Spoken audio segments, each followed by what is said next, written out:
ಮುಂಜಾನೆ ರಾಮಣ್ಣ ತನ್ನ ಹಳೆಯ ಹೆಂಚಿನ ಮನೆಯ ಮುಂದೆ ಕುಳಿತು ಹರಿದ ಟವೆಲ್ನಿಂದ ಮುಖ ಒರೆಸಿಕೊಳ್ಳುತ್ತಿದ್ದಾನೆ. ಲಕ್ಷ್ಮಮ್ಮ ಮಣ್ಣಿನ ಒಲೆಯ ಹತ್ತಿರ ಊದುತ್ತಿದ್ದಾಳೆ.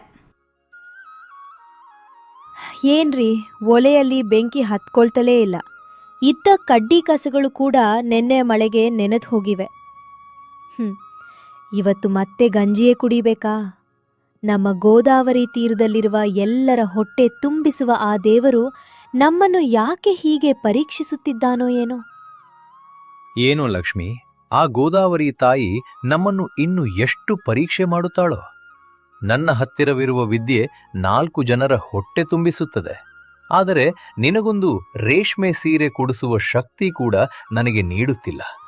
ಯಾವ ವಿದ್ಯೆಗಾದರೂ ಗುರುತು ಸಿಗಬೇಕೆಂದರೆ ಅದೃಷ್ಟವೂ ಇರಬೇಕು. ಸೀರೆಗಳ ಬಗ್ಗೆ ಯಾರು ಕೇಳಿದ್ರು? ನಿಮ್ಮ ಕೈ ಅಡುಗೆ ತಿಂದವರು ಅಮೃತ ಎನ್ನುತ್ತಿದ್ದರೆ ಅದೇ ನನಗೆ 10,000. ಆದರೆ ಆ ವೀರಯ್ಯನವರ ಹತ್ತಿರ ಅಡುಗೆ ಮಾಡುವ ಭೀಮಣ್ಣನಿದ್ದಾನಲ್ಲ, ಅವನು ಎಲ್ಲರಿಗೂ ವಿಷದಂತಹ ಅಡುಗೆ ಬಡಿಸಿ ನಿಮ್ಮ ಹೆಸರು ಹಾಳು ಮಾಡುತ್ತಿದ್ದಾನೆ. ನಿಮ್ಮ ಹತ್ತಿರವಿರುವ ಪಾಕಶಾಸ್ತ್ರದ ರಹಸ್ಯಗಳು ಯಾರಿಗೂ ತಿಳಿಯುತ್ತಿಲ್ಲ. ಅವನ ಸಂಗತಿ ಊರೆಲ್ಲರಿಗೂ ಗೊತ್ತು ಲಕ್ಷ್ಮಿ. ಆದರೆ ವೀರಯ್ಯನವರಿಗೆ ಅವನು ಹೇಳುವ ಸುಳ್ಳುಗಳೇ ನಿಜ ಅನ್ನಿಸುತ್ತವೆ. ನಮ್ಮಂತಹ ಬಡವರ ಮಾತುಗಳನ್ನು ಎಲ್ಲಿ ಕೇಳುತ್ತಾರೆ? ಕಾಲ ಕೂಡಿ ಬಂದರೇನೆ ಯಾರಿಗಾದರೂ ಗೌರವ ಸಿಗುವುದು. ಯಾವುದೋ ಒಂದು ದಿನ ನಿಮ್ಮ ಬುದ್ಧಿವಂತಿಕೆಯೇ ನಮ್ಮನ್ನು ಕಾಪಾಡುತ್ತದೆ. ಆ ನಂಬಿಕೆ ನನಗಿದೆ. ಇವತ್ತಾದರೂ ಗೋದಾವರಿ ತಾಯಿ ನಮ್ಮ ಕಡೆ ನೋಡ್ತಾಳೋ ಏನೋ, ನೋಡೋಣ.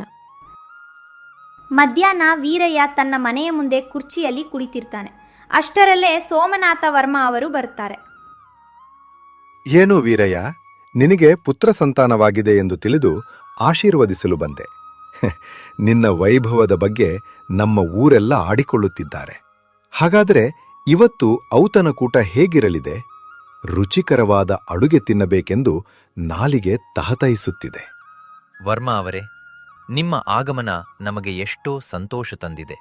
ಇವತ್ತಿನ ಊಟವನ್ನು ನನ್ನ ಆಸ್ಥಾನದ ಅಡುಗೆಯವನಾದ ಭೀಮಣ್ಣ ಸಿದ್ಧಪಡಿಸುತ್ತಿದ್ದಾನೆ. ಅವನು ಮಾಡಿದ ಅಡುಗೆ ತಿಂದರೆ ಮತ್ತೆ ಮತ್ತೆ ಬೇಕು ಎನ್ನುತ್ತಾರೆ. ಅವನು ಕೈ ಇಟ್ಟರೆ ಸಾಕು, ಯಾವುದೇ ಅಡುಗೆಯಾದರೂ ಸ್ವರ್ಗದಂತೆ ಮಾರ್ಪಡುತ್ತದೆ. ಭೀಮಣ್ಣನ ಅಡುಗೆ ರುಚಿಯಾಗಿರುತ್ತದೆ ಎಂದು ಕೇಳಿದ್ದೇನೆ. ಆದರೆ ಹಳೆಯ ದಿನಗಳಲ್ಲಿ ನಿನ್ನ ಹತ್ತಿರ ರಾಮಣ್ಣ ಅಂತ ಒಬ್ಬನಿದ್ದನಲ್ಲ, ಅವನ ಅಡುಗೆಯ ಬಗ್ಗೆಯೂ ತುಂಬುಗೆಯ ಬಗ್ಗೆಯೂ ತುಂಬಾ ಶ್ರೇಷ್ಠವಾಗಿ ಕೇಳಿದ್ದೇನೆ. ಇವತ್ತು ರಾಮಣ್ಣನನ್ನು ಕೂಡ ಕರೆಸಬಾರದೆ? ಇಬ್ಬರೂ ಸೇರಿ ಮಾಡಿದರೆ ಔತಣಕೂಟ ಅದ್ಭುತವಾಗಿರುತ್ತದೆ. ಅವನಿಗೆ ಮತ್ತು ಭೀಮಣ್ಣನಿಗೆ ಅಸ್ತಿತ್ವದಲ್ಲೇ ಆಗಿಬರುವುದಿಲ್ಲ ವರ್ಮಾ ಅವರೇ. ಆದರೂ ನೀವು ಕೇಳಿದ್ದಕ್ಕಾಗಿ ಇವತ್ತು ರಾಮಣ್ಣನನ್ನು ಕೂಡ ಬರಲು ಹೇಳುತ್ತೇನೆ. ಭೀಮಣ್ಣನಿಗೆ ಸಹಾಯವಾಗಿರ್ತಾನೆ. ಮಧ್ಯಾಹ್ನ ರಾಮಣ್ಣ ಮತ್ತು ಲಕ್ಷ್ಮಮ್ಮ ಬಡತನದ ಬಗ್ಗೆ ಮಾತನಾಡ್ಕೊಳ್ತಿರುವಾಗ ರಂಗನು ಕಂಗಾಲಾಗಿ ಓಡೋಡ್ತಾ ಬರ್ತಾನೆ. ರಾಮಣ್ಣ, ಓಯ್ ರಾಮಣ್ಣ, ಎಲ್ಲಿದ್ದೀಯೋ ಮಾರಾಯ? ನಿನಗಾಗಿ ಊರೆಲ್ಲ ಹುಡುಕ್ತಿದ್ದೇನೆ. ಅದೃಷ್ಟ ನಿನ್ನ ಬಾಗಿಲು ತಟ್ಟಿದೆ ಕಣೋ. ಏನಾಯ್ತು ರಂಗ, ಹಾಗೆ ಸುಸ್ತಾಗಿ ಉಸಿರಾಡ್ತಿದ್ದೀಯಾ? ನಮ್ಮ ಹಳೆಯ ಗುಡಿಸಲಿನ ಹತ್ತಿರ ಅದೃಷ್ಟ ಬರುವುದೆಂದ್ರೇನು? ಅದು ದಾರಿ ಮರೆತು ಕೂಡ ಇತ್ತ ಸುಳಿಯುವುದಿಲ್ವಲ್ಲ. ದಾರಿ ಮರೆತಿಲ್ಲ ರಾಮಣ್ಣ, ಖಂಡಿತವಾಗಿಯೂ ನಿನ್ನ ವಿಳಾಸ ತಿರಿದುಕೊಂಡೇ ಬಂದಿದೆ. ಸಾಕ್ಷಾತ್ ಆ ವೀರಯ್ಯ ಜಮೀನ್ದಾರರೇ ನಿನ್ನನ್ನು ಹಬ್ಬದ ಅಡುಗೆ ಮಾಡಲು ಬರಹೇಳಿದ್ದಾರೆ. ಸೋಮನಾಥ ವರ್ಮಾ ಅವರು ನಿನ್ನ ಕೈ ಅಡುಗೆಯನ್ನು ಕೇಳಿದ್ದಾರಂತೆ. ಏನು ಹೇಳ್ತಿದ್ದೀರಾ ಅಣ್ಣಯ್ಯ? ಆ ವೀರಯ್ಯನವರು ನಮ್ಮನ್ನು ಕರೆಸುವುದೇ? ಅವರಿಗೆ ಆ ಭೀಮಣ್ಣನ ಅಡುಗೆಯನ್ನು ಬಿಟ್ರೆ ಬೇರೇನೂ ಇಷ್ಟವಾಗುವುದಿಲ್ಲವಲ್ಲ? ನಮ್ಮನ್ನು ಅವಮಾನಿಸಲು ಕರೆಸುತ್ತಿದ್ದಾರಾ ಏನೋ? ರಂಗ, ಆ ಅಡುಗೆ ಮನೆಯಲ್ಲಿ ಈಗಾಗಲೇ ಭೀಮಣ್ಣ ಇರ್ತಾನೆ. ಅವನು ನನ್ನನ್ನು ಕಾಲಿಡಲೂ ಬಿಡುವುದಿಲ್ಲ. ಆದರೂ ವರ್ಮಾ ಅವರಂತಹ ಪಂಡಿತರು ಕೇಳಿದಾಗ ಹೋಗದಿದ್ದರೆ ಪಾಕಶಾಸ್ತ್ರಕ್ಕೆ ಮಾಡುವ ಅವಮಾನ. ಆದರೆ ಯಾಕೂ ನನ್ನ ಮನಸ್ಸು ಒಪ್ಪುತ್ತಿಲ್ಲ. ನೀನ್ ಹಳೆಯ ವಿಷಯಗಳನ್ನು ಮನಸ್ಸಿನಲ್ಲಿಟ್ಕೊಳ್ಬೇಡ ರಾಮಣ್ಣ. ಅಲ್ಲಿ ವರ್ಮಾ ಅವರು ನಿನ್ನ ಪಾಕಶಾಸ್ತ್ರದ ಬಗ್ಗೆ ಎಷ್ಟೋ ದೊಡ್ಡದಾಗಿ ಹೇಳಿದ್ದಾರೆ. ಜಮೀನ್ದಾರರು ಖಂಡಿತ ಒಪ್ಪಿಕೊಂಡಿದ್ದಾರೆ. ಭೀಮಣ್ಣನ ಸಂಗತಿಯನ್ನ ನಾನ್ ನೋಡ್ಕೊಳ್ತೇನೆ. ಅವನು ನಿನ್ನ ಮುಂದೆ ಯಾವಲ ಲೆಕ್ಕ? ಇದು ನಿನ್ನ ಗೌರವವನ್ನ ಉಳಿಸಿಕೊಳ್ಳಬೇಕಾದ ಸಮಯ. ಏನ್ರಿ, ಅಣ್ಣ ಹೇಳಿದ್ದು ನಿಜವೇ. ನಮ್ಮ ಬಡತನವನ್ನ ನೋಡಿ ಅಪಹಾಸ್ಯ ಮಾಡಿದವರೆಲ್ಲರಿಗೂ ನಿಮ್ಮ ಕೈ ರುಚಿ ಏನೆಂದು ತೋರಿಸಲು ಇದೊಂದು ಉತ್ತಮ ಅವಕಾಶ. ಭಯವನ್ನು ಬಿಟ್ಟು ಧೈರ್ಯವಾಗಿ ಹೋಗಿ ಬನ್ನಿ. ಸರಿ ಲಕ್ಷ್ಮಿ, ನೀನು ಹೇಳಿದಂತೆಯೇ ಇದನ್ನು ಆ ಗೋದಾವರಿ ತಾಯಿ ನೀಡಿದ ಅವಕಾಶ ಎಂದು ಭಾವಿಸುತ್ತೇನೆ. ರಂಗ, ನಡೆ ಹೋಗೋಣ. ಒಬ್ಬ ಅಡುಗೆಯವನಿಗೆ ಬೇಕಾಗಿರುವುದು ಅಗ್ನಿಯ ಮೇಲೆ ನಂಬಿಕೆ ಮತ್ತು ಸೌಟಿನ ಮೇಲೆ ಹಿಡಿತ. ಈ ಔತಣಕೂಟದಲ್ಲಿ ನನ್ನ ವಿದ್ಯೆ ಏನೆಂದು ಆ ವರ್ಮ ಅವರಿಗೆ ಮತ್ತು ಜಮೀನ್ದಾರರಿಗೆ ತಿಳಿಯುವಂತೆ ಮಾಡುತ್ತೇನೆ.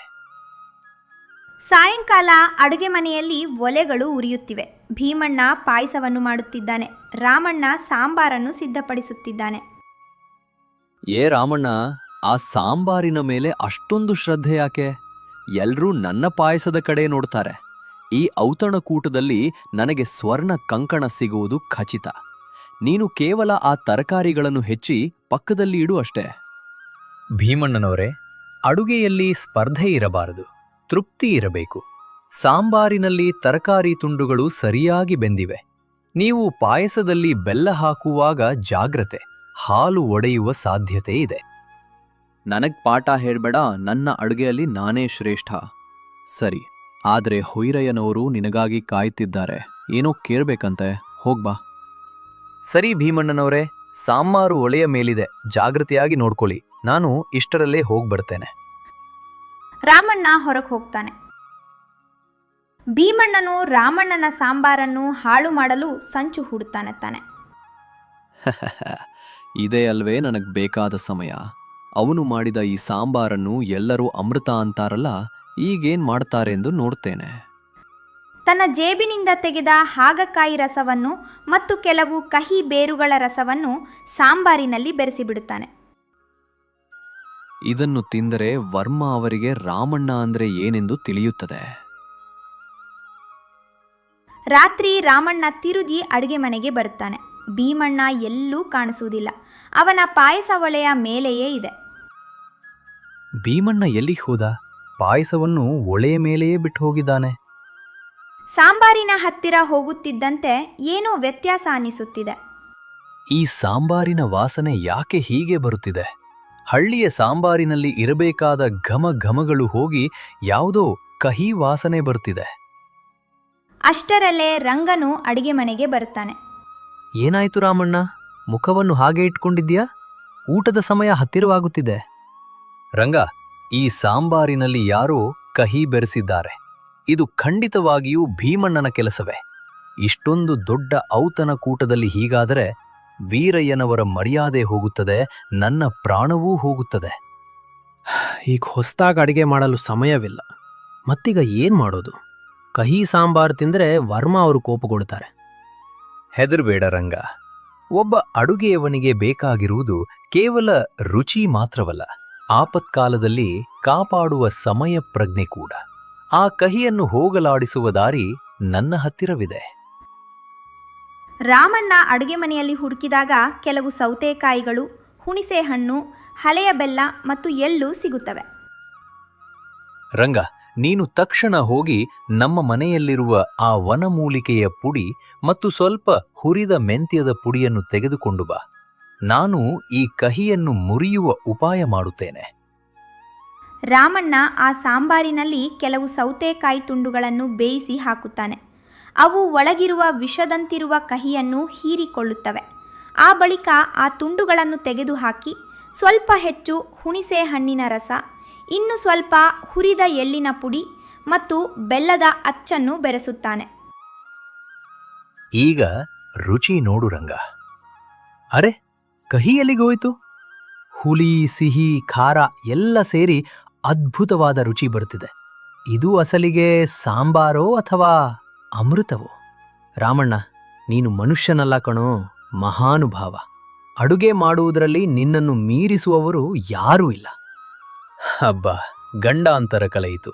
ಆದರೆ ಭೀಮಣ್ಣ ಬಿಟ್ಟು ಹೋದ ಆ ಪಾಯಸ ಕೂಡ ಒಡೆದು ಹೋಗುವಂತಿದೆ.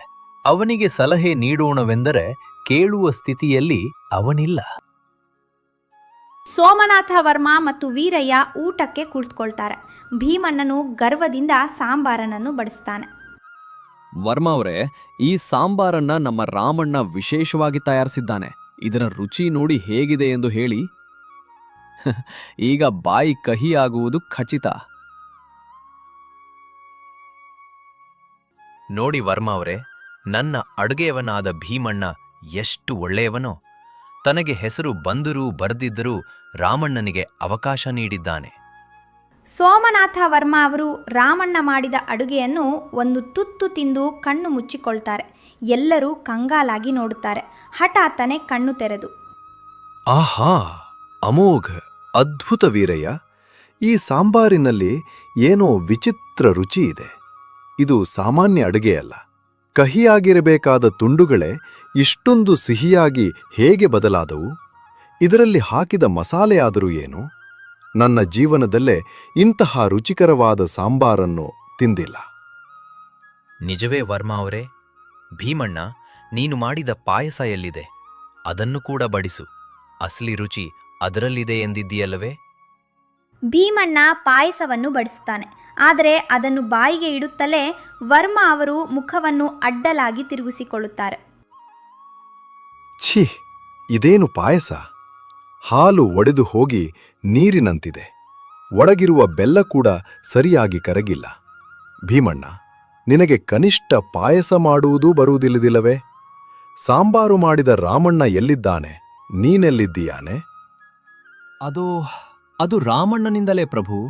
ಅವನು ನನಗೆ ಸಲಹೆಗಳನ್ನ ನೀಡಿ ನನ್ನ ಮನಸ್ಸನ್ನು ಕೆಡಿಸಿದ. ಅವನು ಏನೋ ಮಂತ್ರ ಹಾಕಿ ನನ್ನ ಪಾಯಸವನ್ನ ಹೀಗೆ ಬದಲಾಯಿಸ್ಬಿಟ್ಟಿದ್ದಾನೆ. ವರ್ಮಾ ಅವರೇ, ಕ್ಷಮಿಸ್ಬೇಕು. ನಾನು ಯಾವುದೇ ಮಂತ್ರ ಹಾಕಿಲ್ಲ. ಭೀಮಣ್ಣನವರು ಅಡುಗೆ ಮನೆಯಿಂದ ಹೊರಗೆ ಹೋದಾಗ ಸಾಂಬಾರಿನಲ್ಲಿ ಹಾಗಲಕಾಯಿ ರಸವನ್ನು ಬೆರೆಸಿದ ವಿಷಯ ನನಗೆ ಗೊತ್ತು. ಕೇವಲ ವೀರಯ್ಯನವರ ಮರ್ಯಾದೆ ಹೋಗಬಾರದು ಎಂದು ನಾನು ಅದನ್ನು ಸರಿಪಡಿಸಿದೆ. ಆದರೆ ಅವರು ಪಾಯಸದಲ್ಲಿ ಬೆಲ್ಲವನ್ನು ಹೆಚ್ಚು ಹಾಕಿ ಹಾಲು ಒಡೆಯುವಂತೆ ಮಾಡಿಕೊಂಡರು. ಅದಕ್ಕೆ ನಾನು ಜವಾಬ್ದಾರನಲ್ಲ. ಏನಂದೆ ಭೀಮಣ್ಣ? ನೀನು ಬೇಕೆಂದೇ ನನ್ನ ಅತಿಥಿಗೆ ಬಡಿಸುವ ಅಡುಗೆಯನ್ನು ಹಾಳು ಮಾಡಿದೀಯಾ? ಅಸೂಯೆಯಿಂದ ಇಷ್ಟೊಂದು ನೀಚತನಕ್ಕೆ ಇಳಿಯುತ್ತೀಯಾ? ಎಡಾಪ್ಟ್ ತಕ್ಷಣವೇ ನನ್ನ ಮನೆಯನ್ನು ಬಿಟ್ಟು ತೊಲಗು. ನಿನ್ನಂತಹ ಕುಟಿಲ ಬುದ್ಧಿಯವನು ನನ್ನ ಅಡುಗೆ ಮನೆಯಲ್ಲಿ ಇರಲು ಅರ್ಹನಲ್ಲ. ಭೀಮಣ್ಣನು ನಾಚಿಕೆಯಿಂದ ಅಲ್ಲಿಂದ ಹೊರಟು ಹೋದನು. ವೀರಯ್ಯನು ರಾಮಣ್ಣನ ಕೈಗಳನ್ನು ಹಿಡಿದುಕೊಂಡು, ರಾಮಣ್ಣ, ನನ್ನನ್ನು ಕ್ಷಮಿಸು. ನಿನ್ನ ಹತ್ತಿರವಿರುವ ವಿದ್ಯೆಯನ್ನು ನಾನು ಗುರುತಿಸಲು ಸಾಧ್ಯವಾಗಲಿಲ್ಲ. ಗಾಜಿನ ಚೂರನ್ನು ರತ್ನ ಎಂದುಕೊಂಡು ಭ್ರಮೆಯಲ್ಲಿದ್ದೆ. ಇವತ್ತಿನಿಂದ ನೀನೇ ನಮ್ಮ ಮನೆಯ ಪ್ರಧಾನ ಅಡುಗೆಯವನು. ನಿನಗೆ 1 ಎಕರೆ ಜಮೀನು ಮತ್ತು ಸಾಸಿರ ವರಹಗಳನ್ನು ನೀಡುತ್ತೇನೆ. ನನ್ನ ಹತ್ತಿರವೇ ಉಳಿದು ಬಿಡು. ವೀರಯ್ಯನವರೇ, ನಿಮ್ಮ ಆದರಕ್ಕೆ ಧನ್ಯವಾದಗಳು. ಆದರೆ ನನಗೆ ಈ ರಾಜಭೋಗಗಳು ಬೇಡ. ನಾನು ನನ್ನ ಹಳೆಯ ಮನೆಯಲ್ಲೇ ಇರುತ್ತಾ ಗೋದಾವರಿ ತೀರದಲ್ಲಿ ಒಂದು ಸಣ್ಣ ಅಂಗಡಿಯನ್ನ ಇಟ್ಟುಕೊಳ್ಳುತ್ತೇನೆ. ಅಲ್ಲೇ ಎಲ್ಲರಿಗೂ ಕಡಿಮೆ ಬೆಲೆಯಲ್ಲಿ ಉತ್ತಮ ಊಟವನ್ನ ಬಡಿಸುತ್ತೇನೆ. ನಿಮಗೆ ದಯೆ ಇದ್ದರೆ ನನಗೆ ಆ ಜಮೀನನ್ನು ಮಾತ್ರ ಕೊಡಿಸಿ. ಅದರಲ್ಲಿ ಬೆಳೆಯುವ ಬೆಳೆಯಿಂದ ಊರಿನಲ್ಲಿರುವ ಅನಾಥರಿಗೆ ಮತ್ತು ಬಡವರಿಗೆ ಉಚಿತವಾಗಿ ಅನ್ನದಾನ ಮಾಡುತ್ತೇನೆ. ರಾಮಣ್ಣ, ನಿನ್ನ ಪಾಕಶಾಸ್ತ್ರ ಮಾತ್ರವಲ್ಲ, ನಿನ್ನ ಮನಸ್ಸು ಕೂಡ ಎಷ್ಟೋ ದೊಡ್ಡದಾಗಿದೆ. ನಿನ್ನ ಹೆಸರು ಈ ಗೋದಾವರಿಯ ನೀರಿನಂತೆ ಎಂದಿಗೂ ನಿರ್ಮಲವಾಗಿ ಉಳಿಯುತ್ತದೆ. ನನ್ನ ಹೊಟ್ಟೆಯೂ ತುಂಬಿತು, ಮನಸ್ಸೂ ತುಂಬಿತು. ಸಾಯಂಕಾಲ ಆಕಾಶವು ಕೆಂಪಗಾಗಿದೆ. ಗೋದಾವರಿ ತೀರದಲ್ಲಿರುವ ರಾಮಣ್ಣನ ಹಳೆಯ ಮನೆಯ ಮುಂದೆ ರಾಮಣ್ಣ, ಲಕ್ಷ್ಮಮ್ಮ ಮತ್ತು ರಂಗನು ಕುಳಿತಿರ್ತಾರೆ. ಮೂವರ ಮುಖದಲ್ಲೂ ಹೇಳಲಾರದ ಆನಂದ ಮತ್ತು ಪ್ರಶಾಂತತೆ ಕಾಣಿಸುತ್ತಿದೆ. ಒರೇ ರಾಮಣ್ಣ, ನಿನ್ನ ಬುದ್ಧಿವಂತಿಕೆಯಿಂದ ಆ ಭೀಮಣ್ಣನ ಸಂಚನ್ನು ಧೂಳೀಪಟ ಮಾಡಿ ಅವನ ಬಾಯಿ ಮುಚ್ಚಿಸಿದೆಯಲ್ಲ, ಅದು ಈ ಜನ್ಮಕ್ಕೆ ಸಾಕೋ ಮಾರಾಯ. ಅದು ನನ್ನ ಬುದ್ಧಿವಂತಿಕೆಯಲ್ಲ ರಂಗ. ಆಪತ್ತಿನಲ್ಲಿ ನೀನು ನೀಡಿದ ಸಹಾಯ ಮತ್ತು ನನ್ನ ಮೇಲೆ ಲಕ್ಷ್ಮಮ್ಮ ಇಟ್ಟಿದ್ದ ನಂಬಿಕೆಯಿಂದಲೇ ಈ ವಿಜಯ ಸಾಧ್ಯವಾಗಿದ್ದು. ನಿಮ್ಮ ಆತ್ಮಗೌರವವೇ ನಮ್ಮನ್ನು ಇವತ್ತು ನಿಲ್ಲಿಸಿದೆ. ಆ ವೀರಯ್ಯನವರು ಕೊಟ್ಟ ಜಮೀನಿನಲ್ಲಿ ಬೆಳೆಯುವ ಬೆಳೆಯಿಂದ ನಾಳೆಯಿಂದ ಎಷ್ಟೋ ಜನ ಬಡವರ ಹಸಿವನ್ನು ನೀಗಿಸುತ್ತೇವೆ. ನಿಜವೇ ಅಮ್ಮ. ರಾಜಭೋಗಗಳನ್ನು ಬೇಡವೆಂದು ಗೋದಾವರಿ ತೀರದಲ್ಲಿ ನೀನು ಆರಂಭಿಸಲಿರುವ ಈ ಹೋಟೆಲ್ಗೆ ಆ ದೇವರ ಆಶೀರ್ವಾದ ಸದಾ ಇರುತ್ತದೆ. ನಡೆ, ಇವತ್ತು ನಮ್ಮ ಮನೆಯಲ್ಲಿ ಹಬ್ಬ ಮಾಡೋಣ. 10 ಜನಕ್ಕೆ ಅನ್ನ ಹಾಕಿದರೆ ಸಿಗುವ ಆನಂದವೇ ಬೇರೆ. ಮೂವರು ಸಂತೋಷದಿಂದ ನಗುತ್ತಾ ಒಳಗಡೆ ಹೋಗುತ್ತಾರೆ. ಅಸೂಯೆಯಿಂದ ಇತರರ ಕೆಲಸವನ್ನು ಹಾಳು ಮಾಡಲು ನೋಡಿದರೆ ಅದು ನಮಗೆ ಕಡುಕನ್ನು ತರುತ್ತದೆ. ಪ್ರಾಮಾಣಿಕತೆ, ಸಮಯಪ್ರಜ್ಞೆ ಮತ್ತು ನಿರಂತರ ಸಾಧನೆ ಇರುವ ವ್ಯಕ್ತಿಯನ್ನು ಯಾವುದೇ ಸಂಚು ಕೂಡ ಸೋಲಿಸಲು ಸಾಧ್ಯವಿಲ್ಲ. ಸಂಪತ್ತಿಗಿಂತ ಆತ್ಮಗೌರವ ಮತ್ತು ಪರೋಪಕಾರವೇ ಮನುಷ್ಯನನ್ನು ಚಿರಸ್ಥಾಯಿಯಾಗಿ ಉಳಿಸುವುದು.